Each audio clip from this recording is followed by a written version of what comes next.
In this video, we're going to talk about how to do a word study properly. So, let's get into it.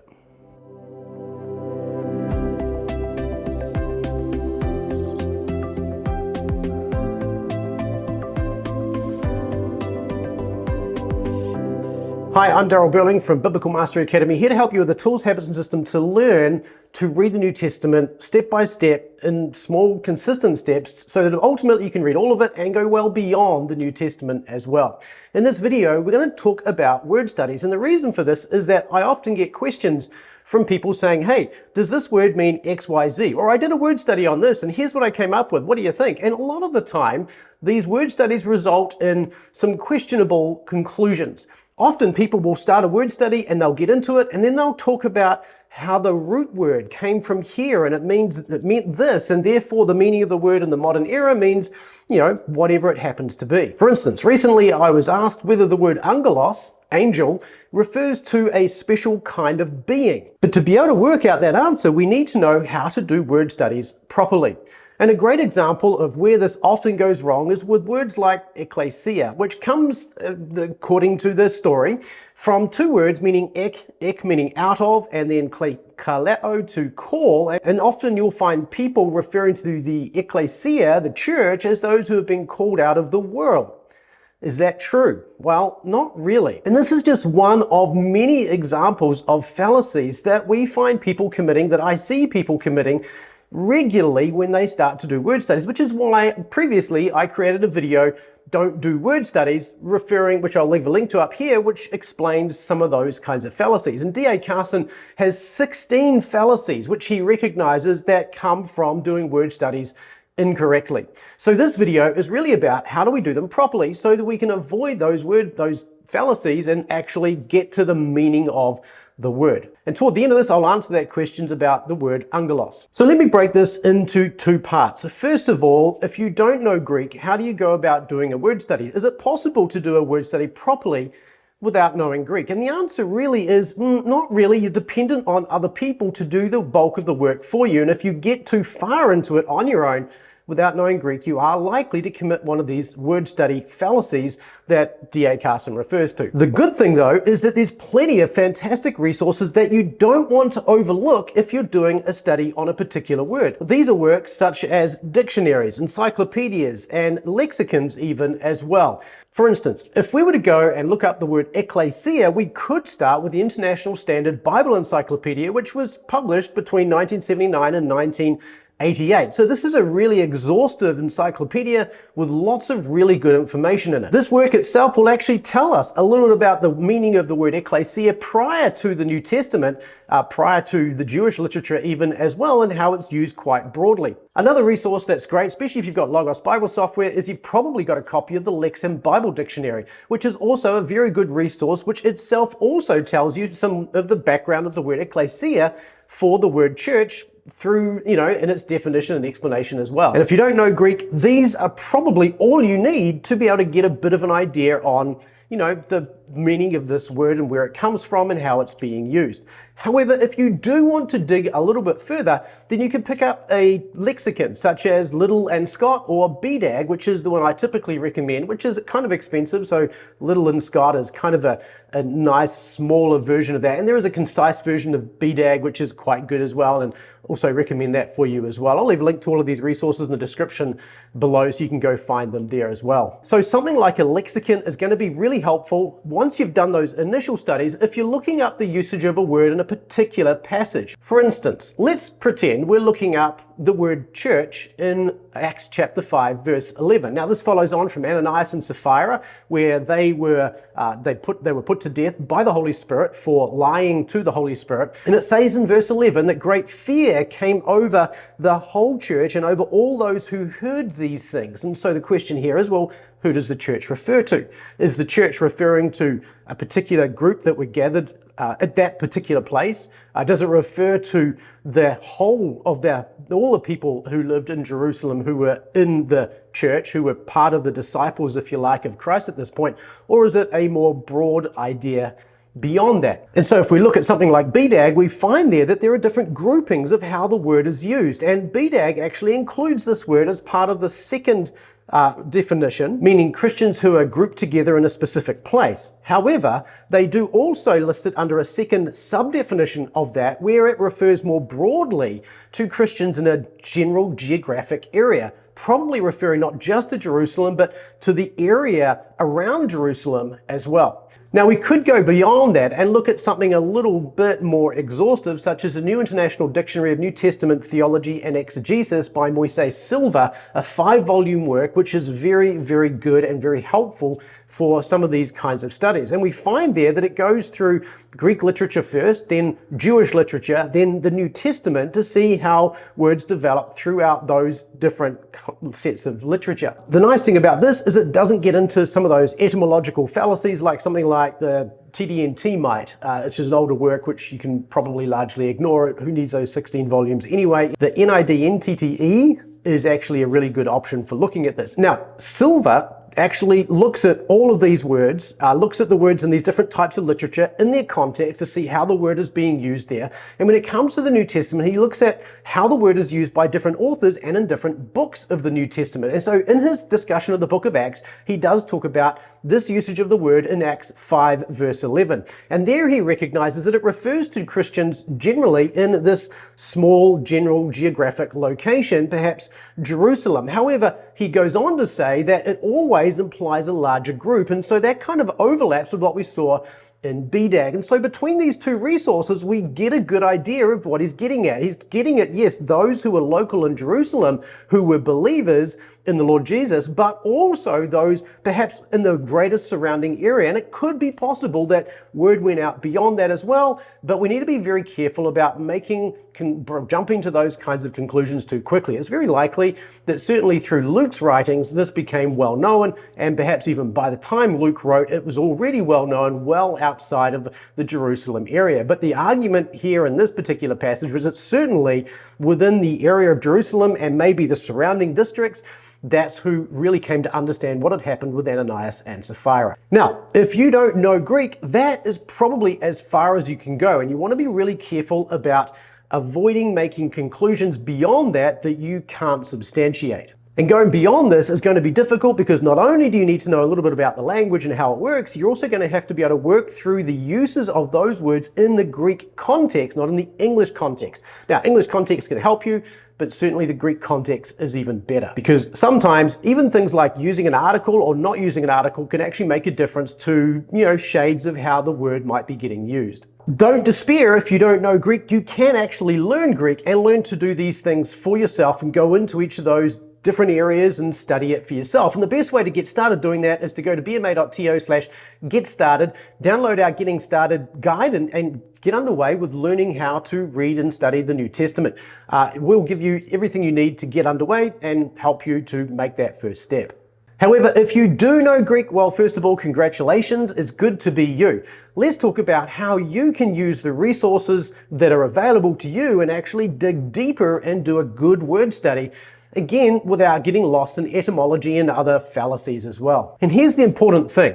The Greek language is not a Christian language. It is the language the New Testament was written in, but it pre-existed centuries before the Greek New Testament did. And therefore, it's important for us to go back prior to the New Testament, back prior to the Septuagint, to understand how the word was used by non-Christian and non-Jewish writers, such as Plato, Aristotle, and others as well. There's plenty of Attic writings, and even beyond that, we've got Ionic writings with Homer and others, and so we've got plenty of writings that we can go back and draw on if we want to. And that's really where we need to start if we're going to understand how these words were originally used. So the first thing to do is to actually get a collection of these items together and actually try and do a search for this word through those resources. To help me do this, I actually have a collection in Logos Bible software with all of the Greek resources, or at least a good chunk of the Greek resources that are available to me in there, so that I can do a search for these and look up words in their contexts. So the first thing I'll do is do a search in this collection of that word. Now, the other thing to know, of course, is that Greek did become the language of the Western world after the conquest of Alexander the Great in 330 BC.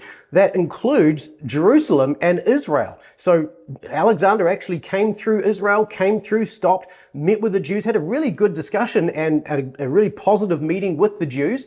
And so they began to speak Greek from about the time of Alexander and certainly beyond that as well. And this also spread throughout all the areas that he conquered, including, importantly, North Africa, where ultimately, in about 250 BC, there was this library in Alexandria, which is in North Africa, as you probably know. And there, the Jews were invited to actually come and translate the Torah, the first 5 books of the Bible, from Hebrew into Greek. And this was a really important place for us to start looking at, because now we've got Jewish thinkers and Jewish writers who are used to Hebrew and Aramaic, and now they're translating what they know into Greek. And this continued not just from 250 BC. Of course, the original Torah was translated reasonably quickly, but then the rest of the writings of what we would call the Old Testament were translated over the next few centuries and into the 1st century AD. And not only that, but we also have other Jewish writings from this period in Greek as well. And so we can actually go back and look at words such as angelos and ecclesia in these periods and in these writings to find out how were they being used in those times. And what we find is that often these words were being used during those periods, just like they were prior by the secular writers such as Plato and Aristotle and so on. And so the meaning of the word in the classical period is also quite often the same meaning that we find in the Septuagint. However, we do find in a number of places, in a number of words start to take on specialized meaning within the Jewish corpus, and beyond that, even to works like Josephus, who uses words with a kind of a more specialized kind of meaning. And again, the goal here is to trace the development of that specialized meaning, where it happens, where it occurs, so that we can identify it began to take on a specialized meaning. Now, the reason this is important is because those New Testament writers, which is where we go next, the New Testament authors actually were working largely from Greek writings. They knew the Greek language really well. They were able to read the Septuagint as well. And in fact, Michael Laws has argued that the Septuagint is probably the Bible that people used during the 1st century, which includes Peter and Paul and James and John and all of the disciples, and likely Jesus himself as well. And so the Septuagint then becomes a little bit like the King James Version for English. It is the book, if you like, that informs the way those New Testament Christians were going to use these Greek words. So rather than taking on specialized meaning in a new form, that does happen on occasion, but often they start with this Jewish idea and then they develop it into a Christian idea as well. And so again, our task is to trace the development of these words where there's a development, and recognize that sometimes even where there is development, there's also a regular usage of the word. A good example of this is the word logos, which often has this, we translate it as the word, and often we kind of give it a special Christian meaning, if you like, meaning the Bible or something like that. But quite often it refers to the Platonic idea of logos, and other times it has more of an accounting term to it. So there's different uses of a word within the same corpus, the New Testament or even the Jewish writings or whatever, where we find these different uses of the word. And we need to recognize that there are different uses of this word so that we can understand the meaning in the context accurately. If we say it always refers to X or Y, that's often going to be one of those times that we fall into an exegetical fallacy. So given the widespread use of the Septuagint, it's wise for us to start there, but then once we get into the New Testament, we want to look at how the New Testament authors use the word that they know from the Septuagint and from secular writings and secular usage, and then how do they use that and develop it. And when you do this, you want to look at different authors. John and Paul, for instance, actually use words quite differently. For example, whenever John uses the word fruit, karpos, he uses the word with regards to actual trees and fruit. However, if you look at the way James and Paul use the word, they use it metaphorically, talking about good fruit or good works, if you like. And that's kind of what they mean by it. But John doesn't use the word in that way. So again, there's things for us to consider as we look at these different authors and the way they use the word. Does that mean that John doesn't talk about good works? Well, no, it doesn't. but he doesn't use that word for it, so we have to go do some more research to find out what John does say about good works, if that's what we're looking at. And then finally, if you want to go even further, you can get into the Apostolic Fathers themselves, but at this point you're getting out of the world of studying your New Testament and you're getting into how the word was then developed through, or getting into the beginning of the church age. And there is development there. You do find words taking on even more specialized meanings in the Apostolic Fathers than you do in the New Testament at times, but this is yet less useful for working out what it means during the New Testament period itself. Now, what I've just described to you, starting from the Greek literature, working into the Jewish literature, then into the New Testament, into the Apostolic Fathers, this is how Moises Silva actually structures his work, the New International Dictionary of New Testament Theology and Exegesis. Again, I'll leave a link below so you can go grab a copy of that if you want to. It's quite expensive, but it's well worth having. But he structures it in this way so you can actually trace the language and the usage of words through it. So again, you don't need to learn the language to be able to get some of these insights, but you want to listen to what he says and not go off into flights of fancy and try and find the etymological meaning of a word and fall into some of those other exegetical fallacies. So let's look at an example. Let's look at the word angelos to see, does the word angelos have this idea of an ontological being? Does it refer to certain kinds of beings, or does it mean something else? All right, so let's take a look at an example. Here I've selected groups, under the what I'm going to search. I've selected my Greek Morph Researchers collection. And here what I'm going to do is really just type in angelos. And make sure I select the form of that if you like. And then it's going to give me a list of all of these 735 results and all of these different resources that are in my Greek Morph Resources. Now, I'm going to just work through these one by one. You can see here I've got some works from Homer. I'm going to ignore the Odyssey because my Homeric Greek is not very good. And we'll go through Republic. So you can see here that we've got a couple of occurrences in the Plato's Republic. So book 2, if we click on the title, it's going to take us to the beginning of this particular book. So if we click on just the word, it's going to take us directly to where we find that word. And you can see here, here's that word. It's highlighted because I've got search results highlighted in this edition. And if we click over to the side here, so this is in 360A, and if we click over to the side, here's 360A, and we can skim through here quickly and find the word as it's translated. Now, this isn't highlighting the word for us, but we can find it pretty easily. So we see here that in Plato's Republic, angelos is translated as messengers. Now, we're not going to go through all the different examples of this. Safe to say that if we were to look at the search results also for book 10, we'd find it translated slightly differently. Here it's referring to one who gives a report. So pretty consistent, but we could go through other Greek examples as well. But this tells us really that the meaning of the word angelos actually in the Attic period doesn't actually refer to special beings at all. It refers to somebody who carries a message, a messenger, right? And so that's the fundamental use prior to Jewish literature. Now, if we were to go back to the Septuagint here, and we were to say, get all the uses of the Septuagint, and what we could do here is we could actually just grab a Septuagint search Bible. Normally I just choose that. And then we can do the same search here as well.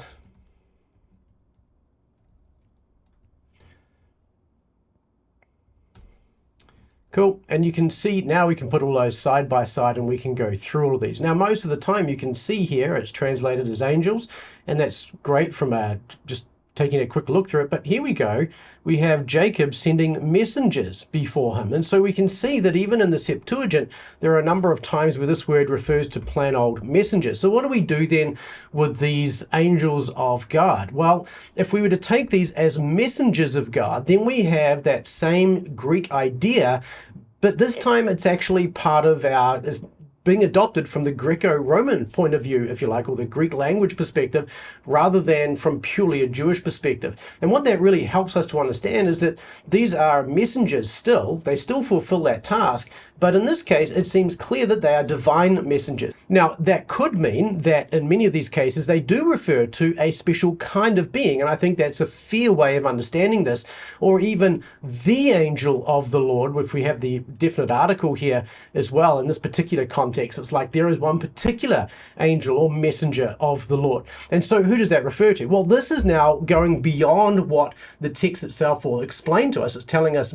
we're asking questions now that say, well, what does that mean in the context? And really we end up then going back and doing some interpretive studies to find out, well, how is this word being used in these different contexts? And what we conclude is that there does seem to be this constant reference to a particular messenger from the Lord who is being highlighted over and over again, and hence the discussion about the angel of the Lord therefore often being a Christophany or perhaps even a theophany, depending on the context. And I'm not going to get into that one, but there's a whole discussion around that in and of itself. But that's an interpretive discussion at that point. And it's not wrong to say, okay, in some of these cases, the angelos, the angel, the messenger, is actually a divine being, or even some other kind of spiritual being. None of that is the wrong assumption to make or the wrong conclusion to draw, but we can't draw that from the meaning of the word itself. It simply means messenger, but then the usage of it points to someone other than a human messenger, which causes us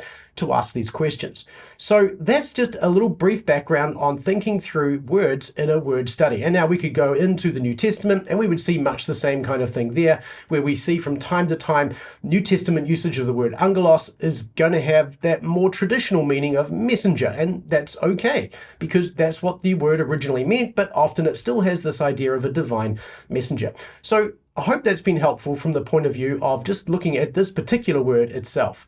It doesn't mean a divine being or a special, it doesn't refer to the ontology of the one who is doing the messengering. It's really talking about the task that this person has been given. They are a messenger. So it's not talking about the ontology of the being. Different ontological beings can be in this task of being a messenger, but the idea of this word angelos has the idea of somebody who's functioning as a messenger in some capacity.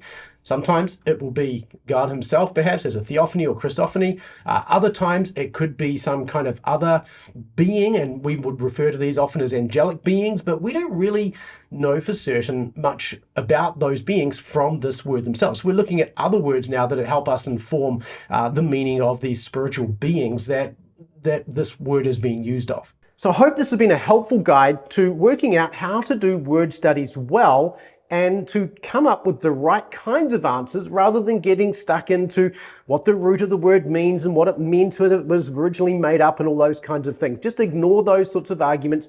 They're often not very helpful, and certainly they don't tell you how a word is being used in a particular context. So if you are interested in learning more, don't forget you can learn Greek for yourself. Go to bma.to/get started. We'll talk about how to do that there. Free, doesn't cost you anything. And if you've got any comments on this, maybe I've missed something, leave a comment below. I'd love to hear from you in the comments below. And if you did get this far in the video, please leave me a TV emoji, and I look forward to seeing you in the next videos. Thanks for watching. See you in the next one.